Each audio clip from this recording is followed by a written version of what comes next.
গর্ত, খানাখন্দ আর নির্মাণ সামগ্রীর স্তূপ। এটি মগবাজার মৌচাক ফ্লাইওভার এলাকার চিত্র। নির্মাণ কাজ চলায় সকাল থেকে মধ্যরাত অবধি রাস্তায় থমকে থাকা গাড়ির সারি। বৃষ্টিতে জলাবদ্ধতা আর কড়া রোদে ধুলোবালির দুর্ভোগে এলাকাবাসী।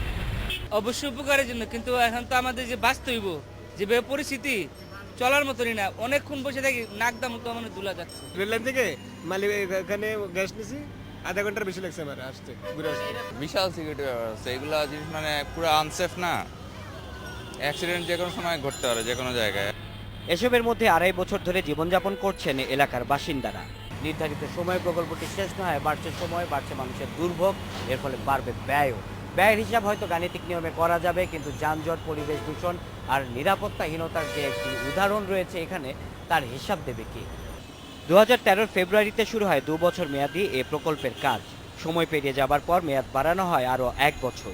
কাজ শেষ হবার কথা 2016 ফেব্রুয়ারিতে, কিন্তু এই সময়ও কাজ শেষ হবে কিনা তা নিশ্চিত করতে পারেনি এলজিইডি। এ নিয়ে ক্যামেরার সামনে কথা বলতে চাননি প্রকল্প পরিচালক নাজমুল হাসান।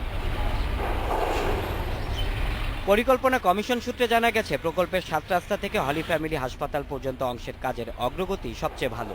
বাংলা মোটর থেকে মৌচাকের বিশাল সেন্টার পর্যন্ত অংশের কাজও শেষ হয়েছে 70% মতো। তাই এ দুটি অংশই আগামী স্বাধীনতা দিবসে খুলে দিতে চায় সরকার। স্বাধীনতা দিবসে আমরা আশা করি চলাচলের জন্য খুলে দেওয়া যাবে। তবে রামপুরা থেকে রাজারবাগ পর্যন্ত অংশের কাজ শেষ হতে আগামী বছরের ডিসেম্বর লেগে যাবে বলছে পরিকল্পনা কমিশন। বারবার নকশা পরিবর্তনের কারণে কাজ শুরু হয়েছে দেরিতে, এতে বেড়ে যাবে প্রকল্প ব্যয়ও। তৃতীয় অংশে যেহেতু রেল লাইন পড়ছে কয়েকটি এবং এটা বর্ধিত করা হয়েছে মানে প্রধানমন্ত্রীর নির্দেশে, এটাতে হয়তো কিছু ব্যয় বাড়বে। 8 কিলোমিটার দীর্ঘ এ ফ্লাইওভারের মোট ব্যয় ধরা হয়েছিল 772 কোটি 70 লাখ টাকা। এর 32% অর্থের যোগান দিচ্ছে সরকার, বাকি টাকা পাওয়া যাবে দাতাদের কাছ থেকে। Shaon Hasnat, independent news, Dhaka.